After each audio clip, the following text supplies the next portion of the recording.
अहिले हामी हाम्रो गौरवशाली पार्टी नेपाल कम्युनिस्ट पार्टी एकीकृत समाजवादीको केन्द्रीय परिषदको दोस्रो बैठकमा उपस्थित भएका छौँ।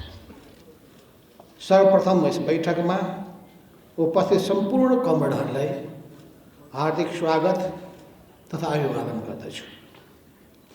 साथै नेपालको कम्युनिस्ट आन्दोलनलाई अघि बढाउने सन्दर्भमा शहादत प्राप्त गर्नुभएका सम्पूर्ण ज्ञात अज्ञात शहीदहरूप्रति हार्दिक श्रद्धाञ्जली अर्पण गर्दछु र पार्टीका संस्थापक नेता कमरेड पुष्पलाल, प्रथम जननिर्वाचित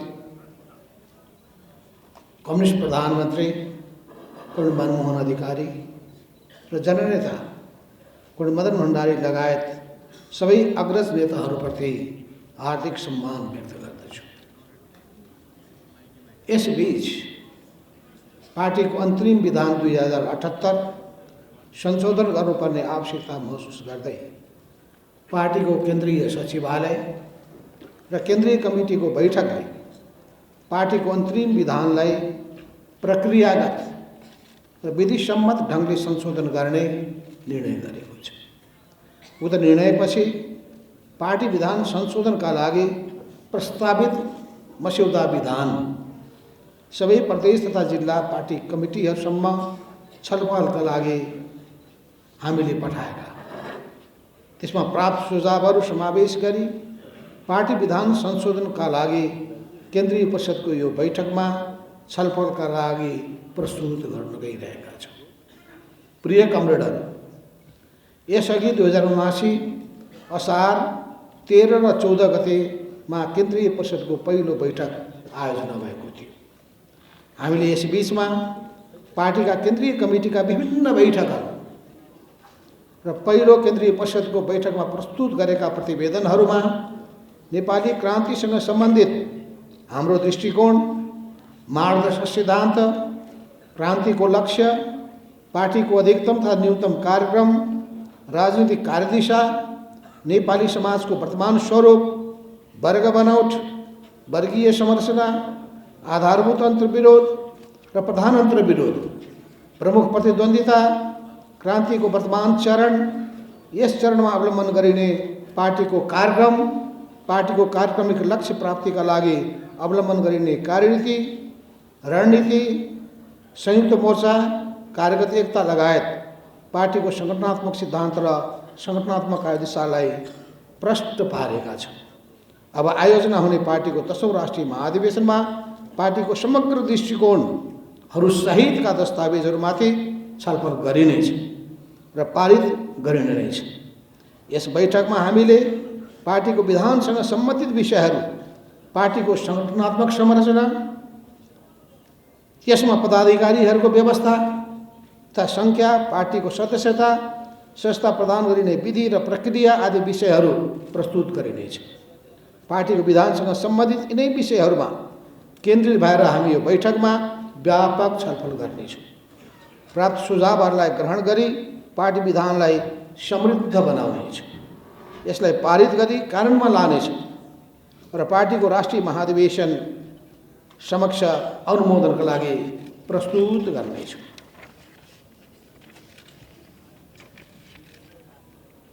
वर्तमान अवस्थामा अन्तर्राष्ट्रिय परिस्थिति तनाव, द्वन्द्व र मुठभेडले आक्रान्त छ। साम्राज्यवाद आफ्नो एकाधिकारवादी र वित्तीय पुँजीवादी नीतिले निम्ति आएको सङ्कट टार्न, आफ्नो प्रभाव एवं अस्तित्व रक्षा गर्न र विश्वको शक्ति सन्तुलन आफ्नो पक्षमा राख्न विभिन्न प्रकारका सैन्य गठबन्धन निर्माण गर्न आर्थिक, सामरिक र आक्रामक रणनीति लिएर अग्रसर छ। यसबीच अमेरिकाले चीनलाई घेर्ने र यसको बढ्दै गएको प्रभाव विस्तारमा रोक लगाउने उद्देश्यका साथ हिन्द प्रशान्त रणनीति आइपिएसलाई सशक्त रूपमा अगाडि बढाउने प्रयत्न गर्दैछ। यी क्षेत्रीय स्तरमा रणनीतिक समझदारी कायम राख्न खोजिरहेको छ। यसबाट हिन्द प्रशान्त क्षेत्रमा आफ्नो सामरिक क्षमता वृद्धि गर्ने र समाजवादी चीनलाई आर्थिक तथा सामरिक क्षेत्रमा अघि बढ्न रोक लगाउने दिशातर्फ उन्मुख छ। यसैबीचमा उसले भारत र फिलिपिन्ससँग अलग अलग सैन्य सहयोगको सम्झौता पनि गरेको छ।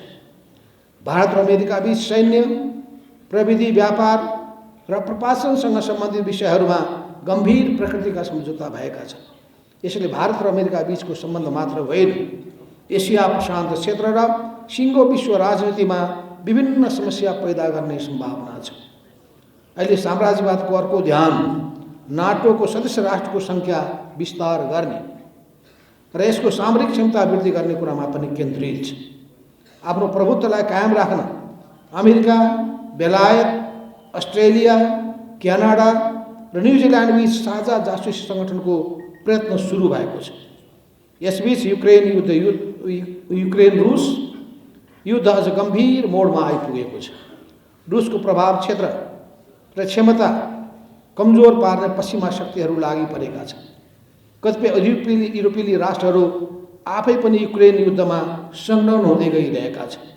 अत्याधुनिक क्षेप्यास्त्र लगायतका युद्ध सामग्रीहरू युक्रेन पठाएर युद्धलाई अझ लम्ब्याउने र यसलाई अझ घातक बनाउने दाव कार्य गरिरहेका छन्। नाटो सम्बन्धित केही राष्ट्रहरू यस कार्यमा प्रत्यक्ष रूपमा संलग्न खोजिरहँदा युद्ध अझ लम्बिने र ध्वंसात्मक हुने सम्भावना बढ्दै गएको छ। त्यति मात्र होइन, युक्रेन रुसी मामलामा पश्चिमाहरूको नेतृत्वमा रहेको नेटो मार्फत हस्तक्षेप बढ्दै जाँदा स्थिति झनै गम्भीर बन्दै गइरहेको छ। साथै विश्व शक्ति सन्तुलनमा हलचल आउने, विश्व शान्ति र आर्थिक विकासमा बाधा पुग्न जाने देखिन्छ। यति बेला विश्वमा खाद्यान्नको अभाव, महँगी, विश्व व्यापारमा गिरावट, इन्धनको मूल्यमा वृद्धि, रोजगारीमा गिरावट तथा विश्वमा आर्थिक मन्दीको सङ्कट पैदा भएको छ। सङ्कटलाई अझ गहिरो, युद्धलाई अझ भयङ्कर दुष्प्रभावी बन्न नदिन युद्धरत मुलुक र सहयोगी राष्ट्रले मानवता विरुद्धका क्रियाकलापहरूलाई रोक्नुपर्ने, युद्ध विरामको बाटो हुँदै शान्ति प्रक्रियामा संलग्न हुनुपर्ने र यसका लागि संयुक्त राष्ट्र लगायतका निकायहरू प्रभावकारी ढङ्गले परिचालित हुनुपर्ने देखिन्छ। इजरायलको प्यालेस्टाइनी भूमि गाजा क्षेत्रमा गरेको नृशंस आक्रमणबाट 20,000 प्यालेस्टाइनी जनताको मृत्यु भएको छ। 50,000 जनता घाइते भएका छन्। लाखौँ लाख जनता घरबार विहीन भएका छन्। 8,000 भन्दा बढी बालबालिकाहरू मारिएका छन्। 10,000 नागरिक बेपत्ता भएका छन्। यस्ता मानवता विरोधी क्रियाकलापहरूको हाम्रो पार्टी विरोध गर्दछ। यसका साथै दक्षिण अफ्रिका, इन्डोनेसिया लगायतले मुलुकले युद्ध र नरसंहारका विरुद्ध उठाइरहेका कदमहरूलाई हाम्रो पार्टी समर्थन गर्दछ। यसमा अमेरिका र युरोपियनले गरेका काम र खेलेको भूमिका निन्दनीय छ। हामी इजरायलले प्यालेस्टाइन राज्यको अस्तित्वलाई स्वीकार गरी दुई राष्ट्र आपसमा पारस्परिक सम्मान र सहअस्तित्वको सिद्धान्तका आधारमा शान्तिपूर्ण रूपमा अघि बढौँ भन्ने चाहन्छु। विज्ञान र प्रविधिमा भएको विकासले सूचना प्रविधिमा ठुलो फड्को मार्दैछ। सूचना प्रविधिद्वारा पुँजीको सङ्केतरणको प्रयत्न जारी छ। गुगल, अमाजोन, मेटा र एप्पल जस्ता कम्पनीहरूले सूचना प्रविधिमाथि एकाधिकार कायम गरी नयाँ ढङ्गको साम्राज्य स्थापना गरिरहेका छन्।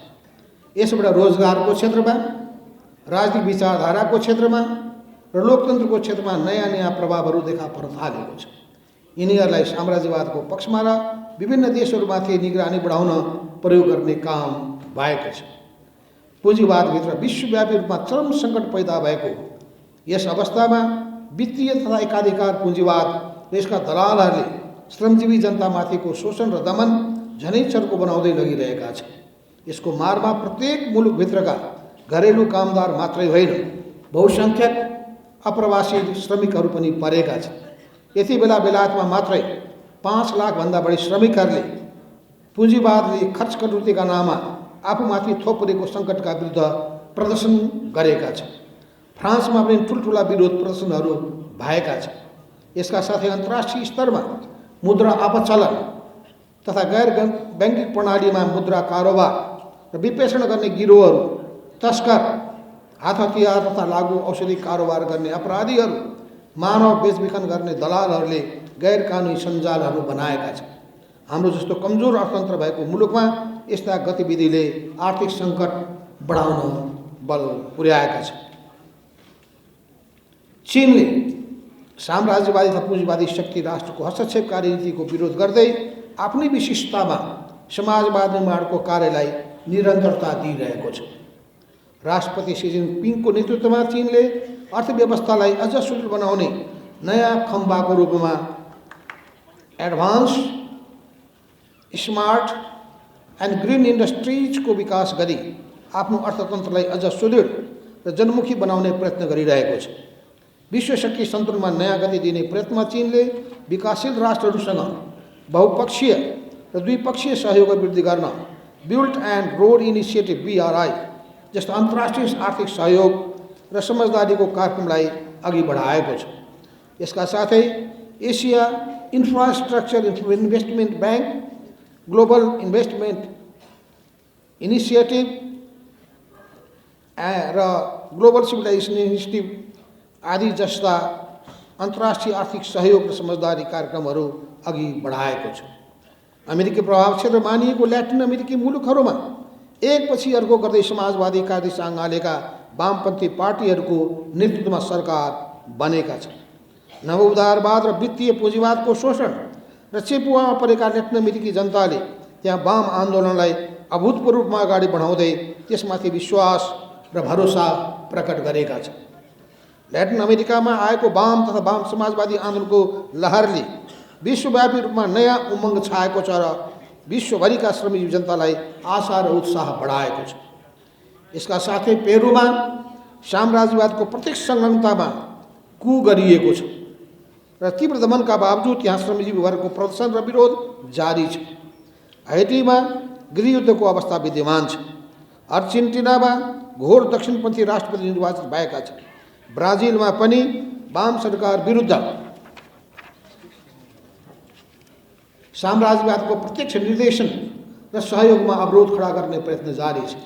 यससँगै जनताको तर्फबाट त्यसको प्रतिरोध र प्रतिवाद पनि जारी छ। ल्याटिन अमेरिकी मुलुक क्युबा कैयौँ बाधा र व्यवधानका बावजुद साम्राज्यवादसँग जुझ्दै समाजवादको बाटोमा दृढतापूर्वक अघि बढिरहेको छ। अमेरिकी मुलुकहरूमा पनि वाम आन्दोलन र साम्राज्यवाद विरोधी आन्दोलन अघि बढिरहेको छ। पेट्रोलियम पदार्थको अर्थ राजनीतिमा जकडिएको मध्यपूर्वी तथा अरब क्षेत्र पनि अस्थिर र अप्ठ्यारो अवस्थामा छ। यमनमा बढेको भोकमरीले आउँदो पुस्ता नै नरहने हो कि भन्ने प्रस्तुति सिर्जना भएको स्वयं संयुक्त राष्ट्रसङ्घका प्रतिवेदनहरूले बताइरहेको छ। यमन, सोमालिया, प्यालेस्टाइन लगायतका देशहरूमाथि थोपरिएका युद्धका श्रृङ्खलाहरू रोकिएका छैनन्। मानिसको जीवन थप कष्टकर बन्दै गएको छ। उता युरोपियन मुलुकहरूमा कम्युनिस्ट वामपन्थी पार्टीहरूको पुँजीवादी उत्पीडन, बहुराष्ट्रिय र बहुराष्ट्रिय निगमको चर्को शोषण विरुद्ध र श्रमजीवी जनताको मुक्तिका लागि विचारधारात्मक र राजनीतिक आन्दोलनहरू जारी छन्। गत वर्ष साइप्रसमा भएको संसदीय चुनावमा श्रमजीवी जनताको प्रतिष्ठित पार्टीले 25% मत पाएको छ। Spain, Greece, France, Portugal, Hungary, चेक गणराज्य आदिमा कम्युनिस्ट वामपन्थीले नयाँ सिराबाट आन्दोलनलाई उठाउन प्रयत्न गरिरहेका छन्। स्केन्डिनेभियन र पूर्वी युरोपियन मुलुकहरूमा कम्युनिस्ट पार्टीहरूले लोकतान्त्रिक समाजवादीहरूसँग सहकार्य गर्न र चुनावमा तालमेल अगाडि बढ्न खोजिरहेका छन्। अमेरिका, बेलायत, फ्रान्स लगायतका युरोपियन मुलुकहरू सम्पूर्ण विकसित र विकासशील राष्ट्रहरूमा श्रमजीवी जनता र मानवताको पक्षमा आन्दोलनहरू उठ्न थालेका छन्। श्रीलङ्का, भारत, पाकिस्तान, बङ्गलादेश आदिमा पनि जनसङ्घर्ष फैलिँदै गएको छ। यसले विश्वव्यापी रूपमा वित्तीय पुँजीवादको भूमण्डलीकरण, एकाधिकार पुँजीवाद, बहुराष्ट्रिय निगमको शोषणका विरुद्ध आवाज उठ्न थालेको र वर्ग सङ्घर्ष चर्किँदै गएकोतर्फ सङ्केत गरिरहेको छ।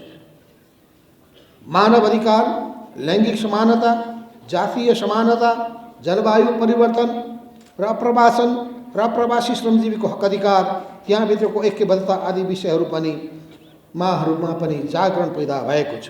यसका साथै यसलाई कमजोर बनाउने, तितर-बितर पार्ने पुँजीवादी प्रयत्न पनि जारी नै छ। हाम्रो पार्टी सबै मुद्दाहरू र सङ्घर्षहरूमा उत्पीडित समुदाय तथा श्रमजीवी जनताका मागहरू र आन्दोलनप्रति समर्थन र ऐक्यबद्धता प्रकट गर्दछ। राष्ट्रिय परिस्थितिको सन्दर्भमा मुलुकको राष्ट्रिय राजनीतिक परिस्थितिमा अझै पनि अस्थिरताका बादलहरू मडारिरहेका छन्।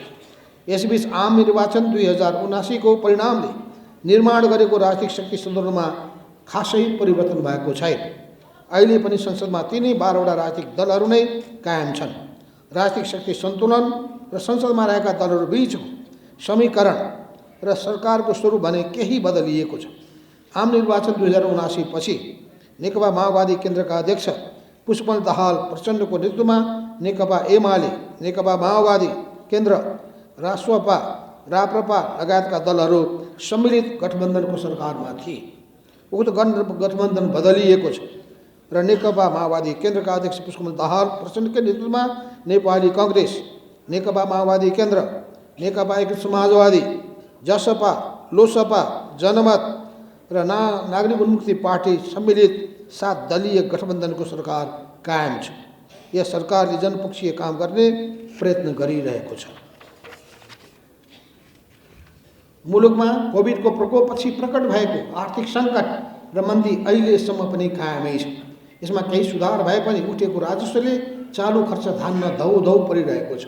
मूल्य वृद्धि र मुद्रास्फीति बढिरहेको छ। व्यापार घाटा चुलिँदै गएको छ। ठुलो सङ्ख्यामा युवा जनशक्ति वैदेशिक रोजगारीमा गएको छ।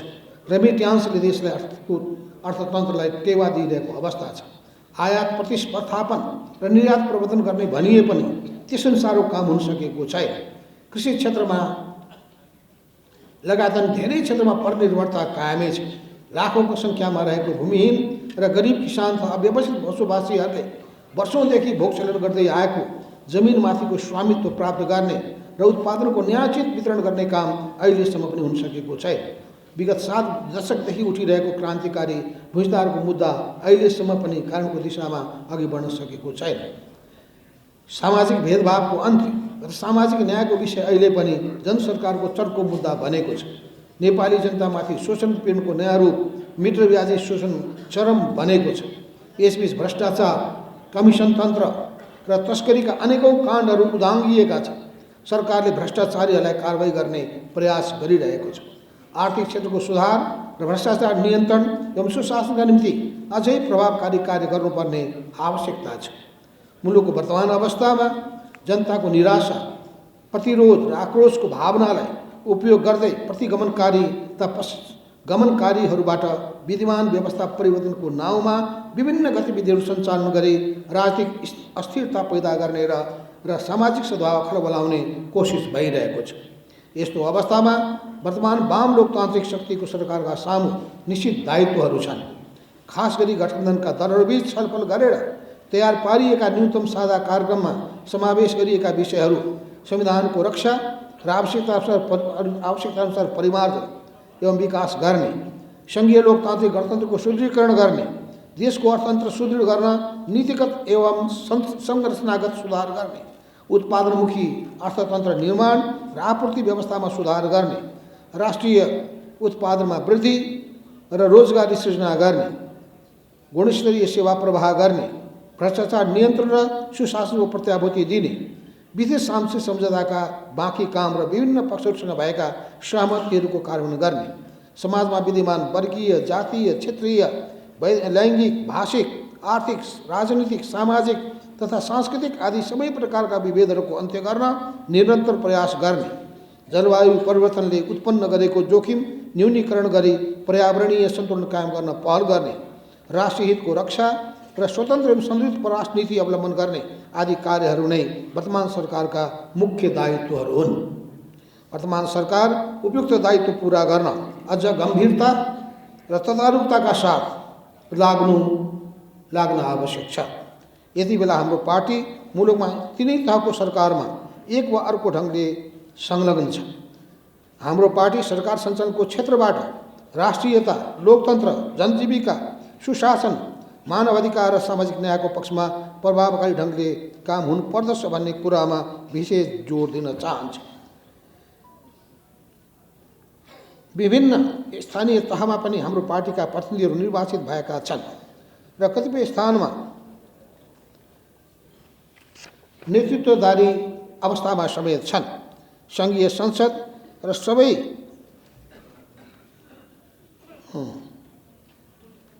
सबै 7वटै प्रादेशिक सभामा हाम्रो पार्टीको उपस्थिति रहेको छ।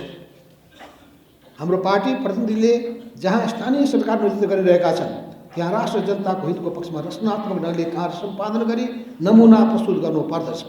सबै तहका हाम्रो पार्टी कमिटीहरू र कार्यकर्ताहरूले सामाजिक न्याय तथा स्थानीय तहको विकास, निर्माण र जनसरोकारका विषयको उठान गरी संसद, सरकार र सडक तीनवटै मोर्चामा प्रभावकारी भूमिका खेल्नुपर्दछ। यति बेला सङ्घीय र सबै प्रदेशमा गठबन्धनको सरकारहरू बनेका छन्।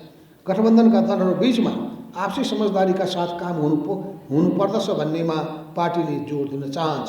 यति बेला मुलुकमा राजनीतिक स्थिरता र सरकारको स्थिरताको प्रश्न पनि उठिरहेको छ। यसको मुख्य कारण सदनभित्र गणतन्त्रवादी र गणतन्त्र विरोधी, परिवर्तनकारी र प्रतिगमनकारी, अग्रगामी र पश्चिगामी, सङ्घीयता पक्षधर र सङ्घीयता विरोधी, धर्मनिरपेक्षतावादी र धर्मसापेक्षतावादी आदि विभिन्न क्षेत्रका राजनीतिक शक्तिहरू उपस्थित छन्। यी शक्तिहरू बीच अनेक प्रकारले द्वन्द्व चलिरहेको छ। यसरी चलिरहेको द्वन्द्वले गर्दा मुलुकमा राजनीतिक अस्थिरता पैदा गर्ने प्रयत्न एक वा अर्को ढङ्गले भइरहेको छ। अहिले प्रतिपक्षमा रहेका दलहरूले जस्तासुकै विषयमा पनि संसद अवरोध गर्ने गरेका छन्। सत्ताच्युत भएर प्रमुख प्रतिपक्षमा पुगेको एमाले अत्यन्त गैरजिम्मेवार ढङ्गले नकारात्मक भूमिका निर्वाह गरिरहेको छ। विभिन्न ढङ्गले सरकार सञ्चालनमा रहेको वर्तमान गठबन्धन तोड्न उद्धत छ। पुनरुत्थानवादी, प्रतिगामी तथा पश्चिगामी शक्तिहरूको क्रियाकलापले र प्रतिपक्षका गतिविधिहरूबाट मुलुकलाई अस्थिरतातर्फ धकेल्न खोजेको आभास पाइन्छ। यस्तो अवस्थामा संसद पार्टी कामको र वर्ग सङ्घर्षको एउटा महत्त्वपूर्ण मोर्चा बन्न पुगेको छ। वर्तमान अवस्थामा सङ्घीय संसदका दुवै सदन र सबै प्रदेश सभाहरूमा हाम्रो पार्टीको प्रतिनिधिहरूले संसदीय मोर्चालाई रचनात्मक ढङ्गले कुशलतापूर्वक राष्ट्र जनताको हितमा आम जनतासँग एकाकार भई राम्रोसँग उपयोग गर्न र वर्ग सङ्घर्षलाई सञ्चालन गर्न सक्नुपर्दछ। पार्टीको आम नीति र निर्वाचन घोषणापत्र अनुसार राष्ट्रियता, लोकतन्त्र, सुशासन, सामाजिक न्याय, मानवाधिकार र जनसरोकारका विषयहरूलाई सशक्त ढङ्गले अघि बढाउन निरन्तर लागिरहनु पर्दछ। समाजवादी जागरण अभियान हाम्रो पार्टीको आयोजनामा गत असोज 14 देखि 28 गतेसम्म मेचीदेखि महाकालीसम्म समाजवादी जागरण अभियान सञ्चालन भयो। उक्त अभियान सञ्चालनका लागि केन्द्रीय स्तरको मूल आयोजक कमिटी गठन गरिएको थियो। प्रदेश इन्चार्जको अध्यक्षतामा संयुक्त प्रदेश कमिटी र जिल्ला कमिटीका सदस्य रहेको प्रदेश स्तरीय आयोजक कमिटी गठन गरिएको थियो। उक्त अभियानको व्यवस्थापनका लागि कमरेड विजय पौडेलको संयोजकत्वमा 52 सदस्यीय समाजवादी जागरण अभियान मूल व्यवस्थापन कमिटी गठन गरिएको थियो। त्यस अभियानको क्रममा पूर्वको काकरभिट्टादेखि सुदूरपश्चिमको कञ्चनपुरसम्म अनि का 22 जिल्ला र कर्णाली प्रदेशको सुर्खेत समेत जम्मा 23वटा जिल्लाहरूमा साना ठुला गरी जम्मा 56वटा जनसभाहरू आयोजना गरिएको थियो। उक्त अभियान सञ्चालन हुने जिल्लाहरूमा किसान, श्रमिक, महिला, सुकुम्बासी, युवा, विद्यार्थी, उद्योगी, व्यवसायी, शिक्षक, बुद्धिजीवी, महिला, विभिन्न क्षेत्रका पेसाकर्मी, राजनीतिक नेता, कार्यकर्ता एवं पत्रकारहरूसँग भिन्नै छलफलहरू आयोजना गरिएको थियो। उक्त अभियानमा पार्टीले तय गरेको रोजगारी, समृद्धि र सुशासन सम्बन्धी मुद्दाहरूलाई आम जनता बीच लैजाने काम भएको छ। हामीले कृषि, उद्योग, शिक्षा, स्वास्थ्य, भौतिक पूर्वाधार, जलविद्युत, पर्यटन, विज्ञान प्रविधि, पर्यावरण, सुशासन र विदेश नीतिका क्षेत्रमा हाम्रो पार्टीका विचार र धारणालाई स्पष्ट पार्ने काम गरेका छौँ। न्याय, समान्तर समृद्धिका विषयलाई विशेष जोड दिएका छौँ। उक्त अभियान मार्फत पार्टीले अँगालेको समाजवादी कार्यदिशालाई जनस्तरमा लैजाने काम भएको छ। सार्वजनिक रूपमा नै समाजवादी कार्यदिशाबारे छलफल चलाउन पार्टीले पहल र नेतृत्व गरेको छ। पार्टीको 9 महाधिवेशनले समाजवादी कार्यदिशा अँगालेर अघि सारेर नेपालको कम्युनिस्ट आन्दोलनमा एउटा ऐतिहासिक महत्त्वको निर्णय गरेको थियो। त्यसपछि नै जारी भएको नेपालको संविधान 2072मा राज्यको चरित्र समाजवाद उन्मुख रहेको उल्लेख हुनुले पनि नेपालको राजनीतिक इतिहासमा कम्युनिस्ट आन्दोलनको निर्णायी भूमिका रहेको प्रमाणित गरेको छ। तर दुःखको कुरा उक्त कार्यदिशासँग असहमत रहेको नेतृत्व चयन हुन पुगेकोले उक्त उपलब्धिहरूलाई अझै विकास गर्ने र समाजवादी रूपान्तरणको ठोस नीति र कार्यक्रमका साथ अघि बढाउने काम हुन सकेन। समाजवादी जागरण अभियानले 9 महाधिवेशन टुटेको कडीलाई जोड्ने काम गरेको छ। उक्त अभियानमा उठाएका विषयहरू नेपालको कम्युनिस्ट आन्दोलनको एकता र विकासका लागि आधार बन्नेछन् भन्ने अपेक्षा गरिएको छ। अभियानको क्रममा आयोजना गरिएका 56वटा जनसभाहरूमा सहभागी रहेका विभिन्न वर्ग र तहका जनसमुदाय, विभिन्न पार्टीका स्थानीय नेता तथा कार्यकर्ताहरू र सर्वसाधारण जनताले हामीले उठाएका विषयहरूलाई ध्यान दिएर सुनेका छन्, त्यसमा सहमति जनाएका छन्। फलस्वरूप अभियानको क्रममा करिब 10,000 नयाँ व्यक्तिहरूले पार्टी प्रवेश गरेका छन्। त्यसले पार्टीको सङ्गठनात्मक विस्तार तथा जनआधार निर्माणका लागि ऊर्जा प्रदान गरेको छ। हाम्रो पार्टीको जीवनमा पार्टी सङ्गठन र नेता र कार्यकर्ताहरूको परिचालनको हिसाबले पनि उक्त अभियान ऐतिहासिक महत्त्वको अभियान बन्न पुगेको छ। हाम्रो पार्टीको एजेन्डा समाजवाद हो। हाम्रो पार्टीले समाजवादी कार्यदिशा अवलम्बन गर्ने दृढता जाहेर गरेको छ भने स्पष्ट पारेको छ। यसले हाम्रो पार्टीप्रति आशा, भरोसा र विश्वास बढाएको छ। उपरोक्त विषयहरू नै समाजवादी जाड अभियानका महत्त्वपूर्ण उपलब्धिहरू हुन्। उक्त अभियानको उपलब्धिहरूका साथै त्यसमा केही कमजोरी पनि रहन गएका छन्। खास अभियानको कार्यक्षेत्र, समयावधि, त्यसको महत्त्वको हिसाबले आवश्यक तयारीको काम कतिपय ठाउँहरूमा उपयुक्त ढङ्गले हुन नसक्नु र त्यसै गरी कार्यक्रमलाई विविधतापूर्ण, आकर्षक र अझै रुचिकर बनाउनका लागि त्यसको प्रचार प्रसार र प्रभावलाई विस्तार गर्ने सन्दर्भका विषयहरूमा पनि हामीले ध्यान दिन सक्ने कमजोरीहरू देखिएका छन्। उक्त अभियान सञ्चालनबाट निम्न शिक्षा र निष्कर्ष निकालिएको छ। अब हरेक कार्यक्रमको प्रभाविताबारे योजना निर्माण गर्दा नै ध्यान दिनुपर्दछ र त्यसै गरी समाहित परिणामको ठोस आकलन गरी तयारीको काममा अझै विशेष ध्यान दिनुपर्दछ। यसरी हामीले अभियानको सन्दर्भमा राष्ट्रिय राजनीतिका मूल मुद्दालाई स्थापित गर्न अझै आवश्यक योजना बनाउने र त्यसमा पार्टीले नेतृत्व गर्ने काम गर्नुपर्दछ।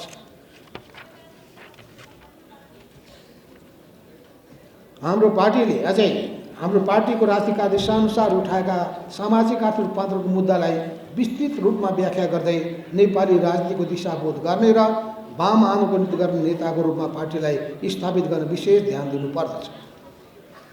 समाजवादी मोर्चा 62-63 को जनक्रान्तिका उपलब्धिका रूपमा प्राप्त सङ्घीय लोकतान्त्रिक गणतन्त्रलाई सुदृढ र विकास गर्ने, मुलुकमा विद्यमान राजनीतिक, आर्थिक, सामाजिक र सांस्कृतिक समस्या र चुनौतीको सामना गर्ने, पुरुषानुवादी, पुरुषगामी, प्रतिगामी र यथास्थितिवादीहरूको विरुद्धमा समाजवादी शक्तिलाई एकताबद्ध गर्ने,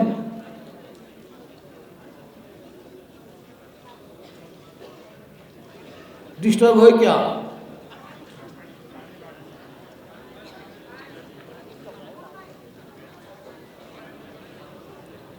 प्यास नै लागेको छ भन्दा पानी छैन,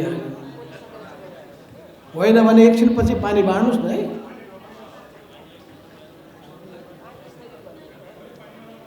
अहिले एकछिन रोक्नुहोस्।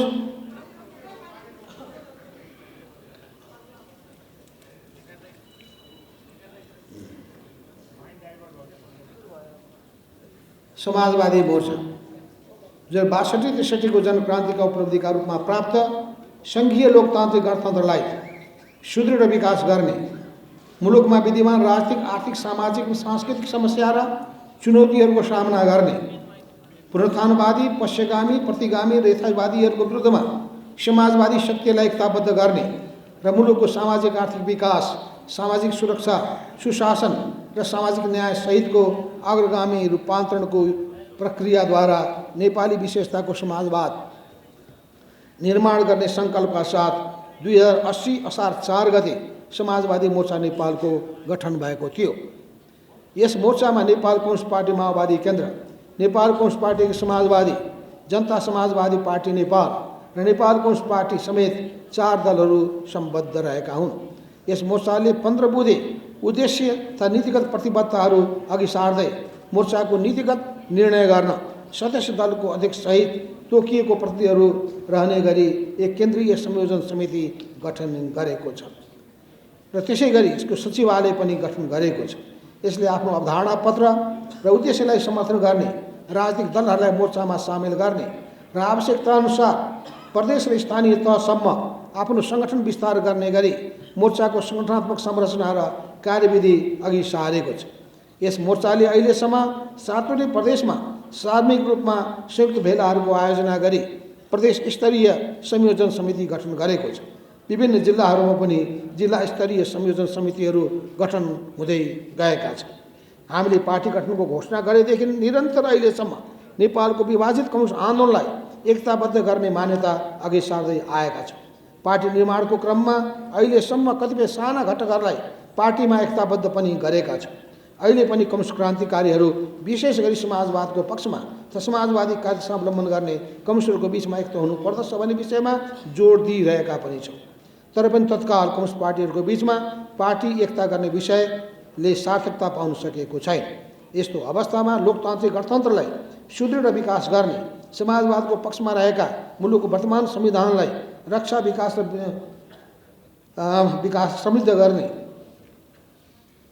पुनरुत्थानवादी, यथास्थितिवादी, पश्चगामी र प्रतिगामीहरूको सामाजिक सभालाई खलबल्याउने र मुलुकलाई प्रतिगमन र पश्चिम दिशामा धकेल्ने षड्यन्त्र क्रियाकलापहरू र भ्रष्टाचार, कमिसनखोरी, अनियमितता र तस्करीको विरोध र भण्डाफोड गर्ने, मुलुकको सामाजिक आर्थिक विकास, सामाजिक सुरक्षा, सुशासन, सामाजिक न्यायको पक्षमा समाजवादी कार्यदिशा अवलम्बन गर्दै नेपाली विशेषताको समाजवाद निर्माण गर्ने मान्यताका साथ समाजवादी मोर्चा निर्माण गर्ने विषय रणनीतिक महत्त्वको संयुक्त मोर्चा निर्माणको विषय रहेको छ। यस मोर्चालाई ठिक ढङ्गले परिचालन गर्न सकियो भने समाजवादी कार्यदिशा अवलम्बन गर्ने र नेपाली विशेषताको समाजवाद निर्माण गर्ने कार्यमा मोर्चाका घटक दलहरूको बिचमा सहकार्य गर्ने आधार अझै बढ्दै जानेछ। यसले अन्ततः कम्युनिस्ट तथा वामपन्थीहरूलाई एकताबद्ध र एकीकृत गर्न ऐतिहासिक महत्त्वको भूमिका खेल्नेछ भन्ने अपेक्षा गरिएको छ। राष्ट्रिय सभाको निर्वाचन यसै बिचमा यही माघ 11 गते राष्ट्रिय सभाको निर्वाचन सम्पन्न भएको छ। राष्ट्रिय सभाका 19 पदमा भएको निर्वाचनमा सत्तारूढ दलको गठबन्धनले आपसी समझदारीमा भागभण्डा गरेका थिए, जसअनुसार नेपाली कांग्रेसले 10 सिट, नेकपा माओवादी केन्द्रले 6 सिट, नेकपा यसले 2 सिट र जसपाले 1 सिट हुने गरी भागभण्डा भएको थियो। तर कोशी प्रदेशको महिला क्लस्टरमा गठबन्धनको भोट क्रस भएर सत्ता गठबन्धनको तर्फबाट उम्मेदवार बनेकी नेकपा माओवादी केन्द्रको प्रतिनिधिलाई हराउँदै नेकपा एमालेका प्रतिनिधि निर्वाचित भई जित हासिल भएको स्थिति छ। नेकपा एमाले गठबन्धनमा रहेका दलहरूसँग सहकार्य गर्ने र गठबन्धनलाई कमजोर बनाउने नीति लिएको थियो। राष्ट्रिय सभाको निर्वाचनमा गठबन्धनसँग सहकार्यका लागि एमाले वार्ता, छलफल र संवाद गरे पनि वास्तवमा त्यो सबै भनेको हाम्रो पार्टीका विरुद्धमा नै लक्षित थियो। यस अर्थमा पनि त्यो सहमति सफल हुन सकेन। यो सत्ता गठबन्धनका दलहरू एकजुट भएर एक ठाउँमा उभिसकेपछि नेकपा एमालेको उक्त प्रयत्न, हामीलाई कमजोर बनाउने प्रयत्न असफल भयो। यस्तो अवस्थामा नेकपा एमाले राप्रपासँग गठबन्धन गर्न पुग्यो। यस परिणामले कोशी प्रदेशमा 1 सिट जितेर यो निर्वाचन नेकपा एमाले शून्य होडा जोगिन पुगेको छ। राष्ट्रिय सभाको निर्वाचनको परिणामले सत्ता गठबन्धनमा उलटफेर हुने अवस्था नरहे पनि भोट क्रसिङको विषयले गठबन्धनका दलहरू मात्र होइन, हरेक दलभित्र छलफलको यो विषय बन्न पुगेको छ।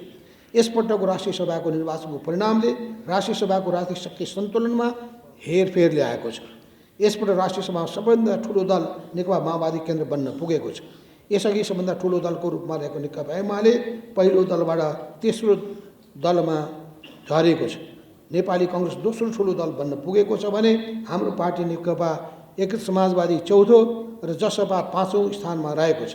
निर्वाचनको परिणामअनुसार अहिले राष्ट्रिय सभामा माओवादी केन्द्रको 17 सिट, नेपाली कांग्रेसको 16 सिट, नेकपा एमालेको 10 सिट, नेकपा एकीकृत समाजवादीको 8 सिट, जसपाको 3 सिट, लोसपाको 1 सिट, जनमोर्चाको 1 सिट र अन्य 3 रहेको अवस्था छ।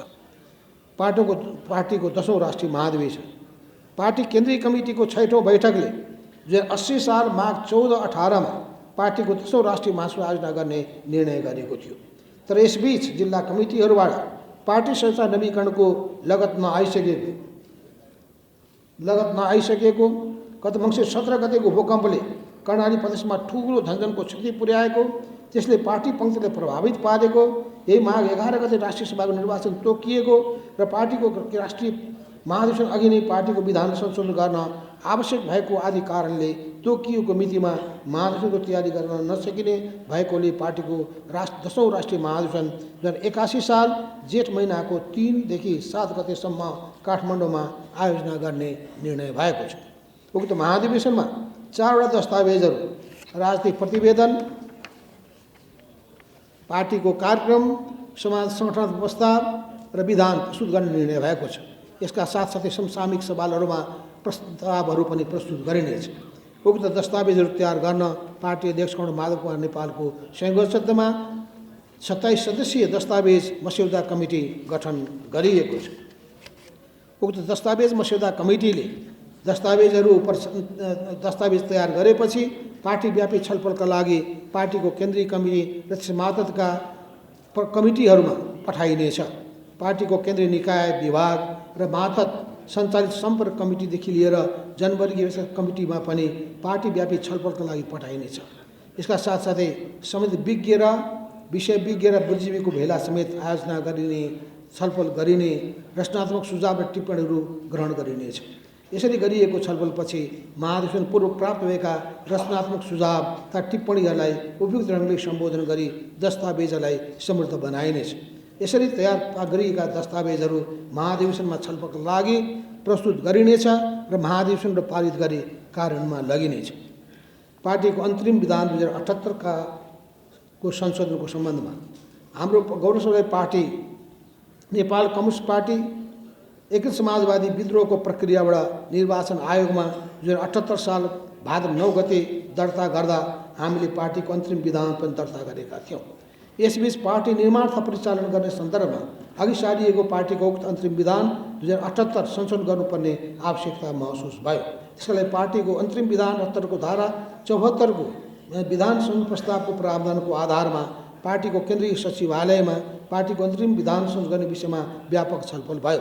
पार्टीको अन्तरिम विधानको धारा 74 अनुसार प्रक्रियागत विधिसम्म ढङ्गले पार्टी विधान संशोधन गर्ने विषयमा छलफल गर्नका लागि 80 पुस 11-13 पार्टी केन्द्रीय कमिटीको 7औं पूर्ण बैठकको आयोजना भयो। विधान संशोधन सम्बन्धी अन्तरिम विधान 2078 को धारा 74 मा उल्लेखित प्रावधान विधि प्रक्रिया अनुसार पार्टी केन्द्रीय कमिटीले विधान संशोधन सम्बन्धी लिखित प्रस्ताव तयार गरी राष्ट्रिय महाधिवेशन वा केन्द्रीय परिषदको बैठकमा प्रस्तुत गर्नुपर्दछ। यसमा छलफल हुनुभन्दा अगाडि 15 दिन अगाडि नै सबै प्रदेश र स्थानीय कमिटीमा पार्टी विधान संशोधन सम्बन्धी प्रस्ताव छलफललाई पठाउनु पर्ने भएकोले यो काम पनि यसबीचमा भइसकेको छ। त्यसका साथै विधानमा संशोधन पेश गर्न चाहने कमिटी र सदस्यले आफ्नो लिखित प्रस्ताव तोकिए बमोजिम प्रस्तुत गर्ने काम पनि भइसकेको छ। पार्टी केन्द्रीय कमिटीद्वारा प्रस्तुत पार्टी विधान संशोधन प्रस्ताव र प्रदेश र स्थानीय कमिटीबाट आएका प्रस्तावहरू समेत समावेश गरी छलफलको लागि पार्टीको केन्द्रीय परिषदको दोस्रो बैठक आयोजना भएको छ। यस बैठकमा पार्टीको अन्तरिम विधान 2078 संशोधन सम्बन्धी प्रस्तावमा व्यापक छलफल गरिनेछ र यसको कारणका लागि आवश्यक परिमार्जन सहित पारित गरी पार्टीको राष्ट्रिय महाधिवेशन समक्ष अनुमोदनको लागि प्रस्तुत गरिनेछ।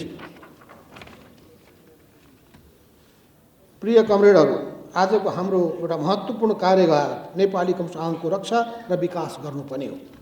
यसको लागि नेपाली कम्युनिस्ट आन्दोलनमा देखा परेको दक्षिणपन्थी विसर्जनवादी तथा उग्र वामपन्थी जडसूत्रवादी विचार र प्रवृत्तिका विरुद्ध विचारधात्मक सङ्घर्ष सञ्चालन गर्नु र कम्युनिस्ट वामपन्थी शक्तिहरू राष्ट्र जनताको हितको पक्षमा र समाजवादको पक्षमा मिलेर काम गर्नु नै हो।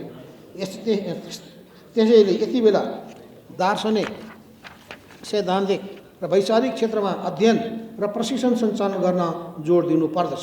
यसका लागि हामीले पार्टी मार्क्सवादी साहित्यका रचनाहरू, मार्क्सवादी लेनिनवादी सिद्धान्त र दर्शन र पार्टीका दस्तावेजहरूमा आधारित अध्ययन सामग्रीहरू तयार गर्ने, नियमित रूपमा पार्टी स्कुल र प्रशिक्षण कार्यक्रम सञ्चालन गरी सिङ्गो पार्टीको वैचारिक चेतना उन्नत पार्ने, सबै खाले गलत काम र विद्यमान दक्षिणपन्थी नीति तथा गलत विचार र प्रवृत्तिहरू र भ्रमहरूलाई चिर्नका लागि वैचारिक क्षेत्रमा अभियान सञ्चालन गर्ने विषयहरू यति बेला एउटा महत्त्वपूर्ण हाम्रो वैचारिक कार्यभार बनेको छ। नेपाली जनताले 7 दशकभन्दा लामो त्याग, बलिदान र समर्पणका कष्टसाध्य सङ्घर्षद्वारा स्थापित सङ्घीय लोकतान्त्रिक गणतन्त्रलाई रक्षा र विकास गर्नु र यसलाई नेपाली विशेषताको समाजवाद निर्माणको दिशामा अघि बढाउनु हाम्रो मुख्य राजनीतिक कार्यभार बनेको छ। यसका लागि नेपाली जनताले आफ्ना प्रतिनिधिहरू मार्फत वर्तमान संविधानको रक्षा, विकास र कार्यान्वयन गर्नुपर्दछ।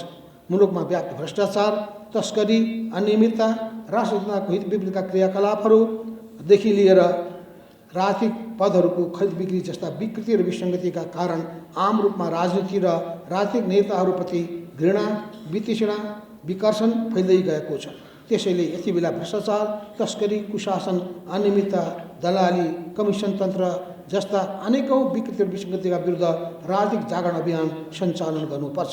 यसमा व्यापक रूपमा सचेत नागरिक समाज, सचेत युवा पङ्क्ति, आम नागरिकहरूलाई राजनीतिक जागरण अभियानमा परिचालन गर्नुपर्दछ।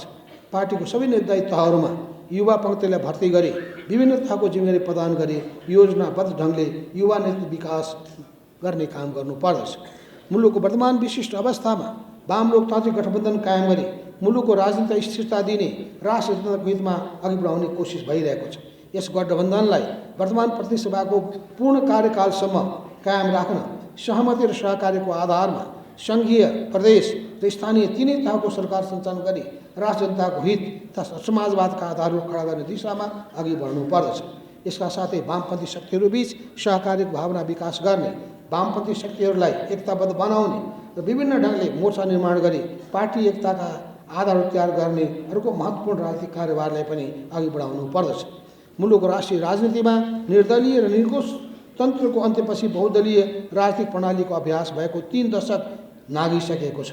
राजनीतिक क्षेत्रमा भएको परिवर्तनअनुसार मुलुकको आर्थिक सामाजिक क्षेत्रमा आम जनता, खास श्रमजीवी जनताको दैनिक जनजीविका साथै जनजीविकामा खासै परिवर्तन र सुधार नआउँदा व्यवस्था बदलिए पनि अवस्थामा परिवर्तन आएन भन्ने प्रतिक्रिया आम जनताबाट व्यक्त भइरहेको छ। त्यसकारण योजनाबद्ध ढङ्गले चरणबद्ध रूपमा सामाजिक आर्थिक रूपान्तरणको प्रक्रियाद्वारा राष्ट्र जनताको समृद्धिका लागि अघि बढ्नु पर्दछ। यसका लागि पार्टीले पहल कदमी र नेतृत्व गर्न सक्नु पर्दछ। यति बेला मुलुकमा रोजगारीको अवसर नपाउँदा रोजगारीको खोजीमा ठुलो सङ्ख्यामा मुलुकका विज्ञ र युवा शक्तिहरू विदेश पलायन भइरहेका छन्। यस्तो अवस्थामा स्वदेशी कच्चा पदार्थमा आधारित उद्योग धन्दाहरूको स्थापना गर्ने, कृषिको व्यवसायीकरण र बजारीकरणको लागि अभियान सञ्चालन गर्दै पारिवारिक खेती, सामूहिक खेती र सहकारी खेतीमा आधारित गराएर नेपाली समाजलाई आवश्यक खाद्य र पेय वस्तु मुलुकभित्रै उत्पादन गर्न जोड दिएर अघि बढ्ने हो भने हजारौँ मात्रै होइन लाखौँलाई रोजगारी प्रदान गर्न सकिनेछ। यसका लागि प्रवासमा रहेका नेपालीहरूको ज्ञान, सिप, अनुभव र पुँजीलाई राष्ट्रिय विकास अभियानमा परिचालन गर्नुपर्ने हाम्रो अर्को महत्त्वपूर्ण कार्यभार बनेको छ।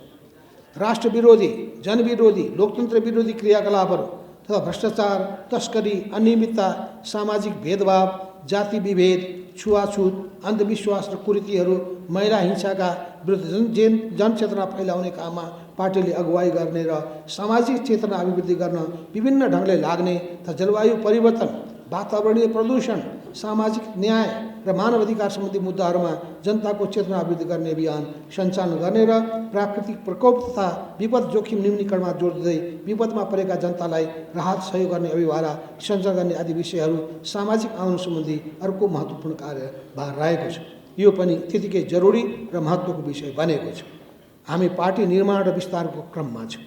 निकट भविष्यमा पार्टीको 10औं राष्ट्रिय महासभाको आयोजना गर्दैछौँ।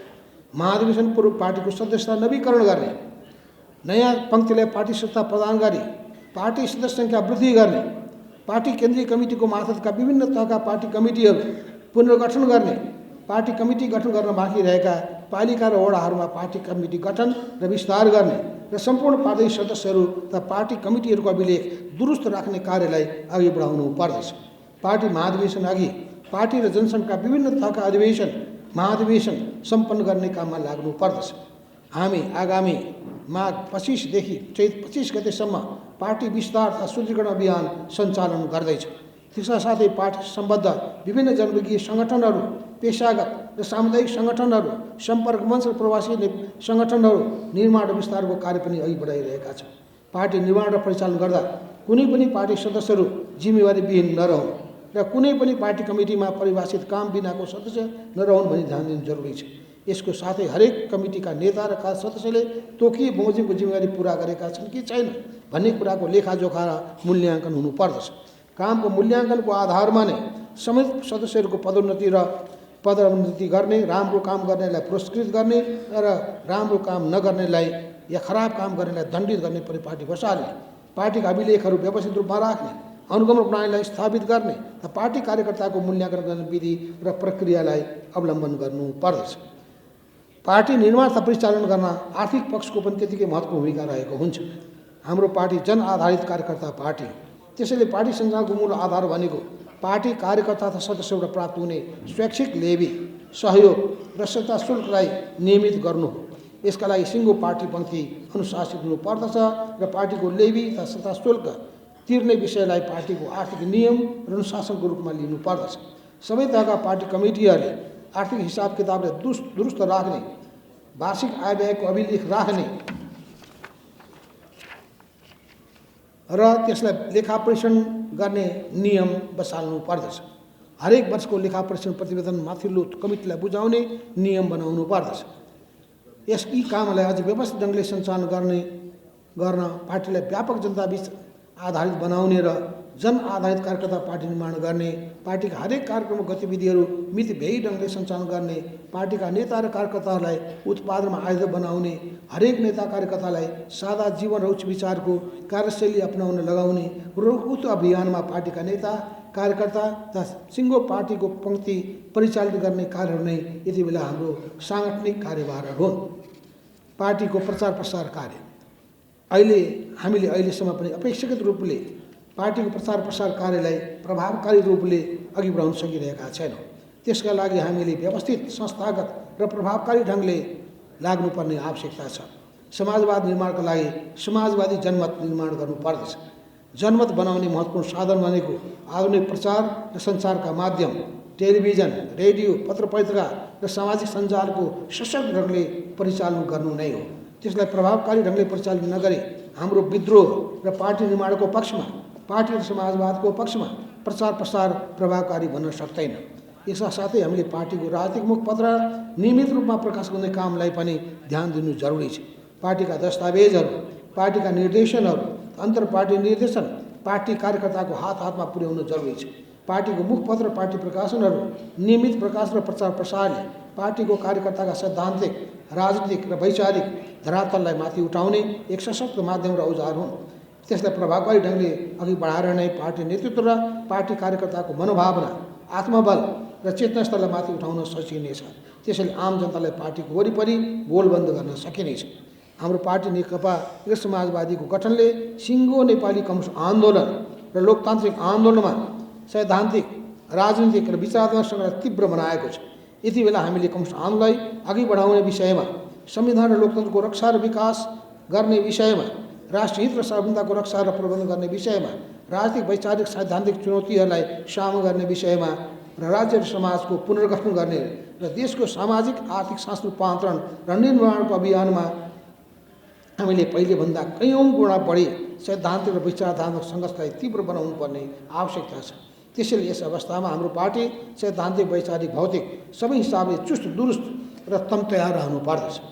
त्यसका लागि पार्टीले सैद्धान्तिक र विचारात्मक पत्र पत्रिका प्रकाशनलाई नियमित बनाउनु समेत जरुरी देखिएको छ। प्रिय कमरेडहरू, अहिले हामी मुलुकको विशिष्ट अवस्था र पार्टी निर्माणको एक ऐतिहासिक महत्त्वको घडीमा केन्द्रीय परिषदको यो दोस्रो बैठक गरिरहेका छौँ। यसमा हामीले पार्टीको अन्तरिम विधान 78लाई संशोधन गर्ने मुख्य एजेन्डा बनाएका छौँ। त्यसैले अहिलेसम्मको पार्टी निर्माण र परिचालनका अनुभवहरू र यसबाट प्राप्त शिक्षाका आधारमा वर्तमान परिवर्तित अन्तर्राष्ट्रिय राष्ट्रिय परिस्थितिको सापेक्षतामा पार्टीका घोषित लक्ष्य र उद्देश्यहरू प्राप्तिका लागि अघि बढ्न अनुकूल हुने गरी पार्टी विधान संशोधन सम्बन्धमा आएका सबै रचनात्मक सुझाव र टिप्पणीहरूलाई ग्रहण गर्दै परिमार्जन गर्नेछ। यसलाई हामी व्यवहारमा उतार्ने काम समेत गर्दै पार्टीको 10औं राष्ट्रिय महासचिव समक्ष अन्तिम अनुमोदनका लागि प्रस्तुत गर्नेछ। पार्टीको विधान संशोधन गर्ने कार्य पुरा गरेपछि त्यसकै मार्गदर्शनमा पार्टी निर्माण र परिचालन गर्ने कामलाई गति प्रदान गर्नेछौँ र नेपाली विशेषताको समाजवाद निर्माण गर्ने काममा दृढतापूर्वक त्याग र बलिदानी भावनाले अघि बढ्नेछौँ। नेपाली कम्युनिस्टको वर्तमान अवस्थामा हामीले समाजवादी कार्यदिशा लिएर अगाडि बढ्ने अठोट गरेका छौँ। यस क्रममा सिद्धान्त कार्यक्रम विचार निर्माणको ऐतिहासिक महत्त्वको 10औं राष्ट्रिय महाधिवेशन आयोजना गर्ने सङ्घारमा आइपुगेका छौँ। त्यसैले यस बैठकको ऐतिहासिक महत्त्व रहेको छ। यस बैठकमा सहभागी सम्पूर्ण कमरेडरले खुला र खुलस्त भएर छलफल तथा विचार मन्थन गरौँ र नेपाली विशेषताको समाजवाद निर्माणको लागि दृष्टिकोण, सिद्धान्त, कार्यक्रम, विचारको सवालहरूमा एकरूपता कायम गरी पार्टीलाई सैद्धान्तिक र वैचारिक जगतमा एकताबद्ध गरौँ। पार्टीको आगामी 10औं राष्ट्रिय महाधिवेशन भव्यताका साथ सम्पन्न गर्न जिम्मेवारी बोधका साथ अघि बढौँ क्रान्तिकारी अभिवादन सहित। धन्यवाद। लाल सलाम।